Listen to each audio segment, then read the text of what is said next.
When I'm picking an image to draw, I think the thing that is sort of the first bite of the idea would be wilderness, and whether a wilderness can grow back, or whether once we've conquered it, that's it, it's no longer a wilderness.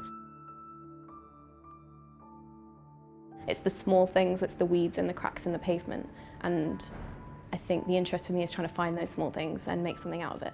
I don't really think about the idea of decay so much. I think it's more the idea of a takeover.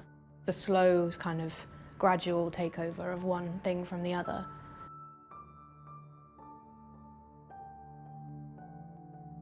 There's this quote I really love about how grass shall cover our shameful rubble with its equality, and I love that idea that it's just sort of slowly and unnoticeable.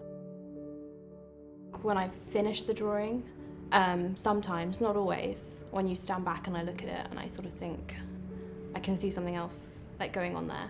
Something that sort of goes perhaps a little deeper than just that initial interest. When I was about 11, we moved to a farm. It just turned out it was a really bad time to do that. We went bankrupt and lost the place. But we were trapped there for several months before we could leave. And we weren't allowed in any of the buildings and everything was locked up.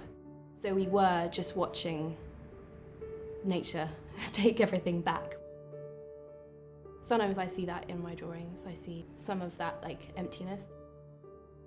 I spend a lot of time thinking of names for my work. I think the minute you know the name of a piece, it changes it completely.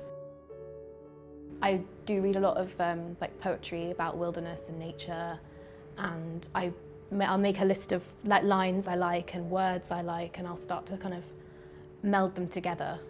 So yeah, this drawing behind me is called That Which Flourishes Remains. I like to sort of juxtapose the words as well with the image. Mainly work in pen, and I like to use ink. I love really permanent mediums. I will look at the piece of paper and I will look at the picture for a really long time, sort of thinking about how I want to put it down and what mark I'm going to make first. And when I do make it, it's a really considered mark, and I like the idea that everything you put down is going to be there at the end and it's thought about. I also embrace the fact that that means that maybe the perspective might be a little odd, or that you might meet problems along the way, but I think part of the fascination for me is solving those problems as you carry on and making the image all work together and make sense.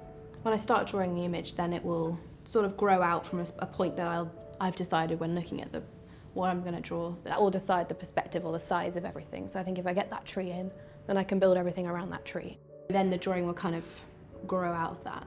Sometimes it will kind of go left to right, or up and then round, and if you're doing a lot of bricks, then you kind of tend to get a bit of tree over there and then come back down and then back up. So it moves and it's quite fluid, and I quite like that.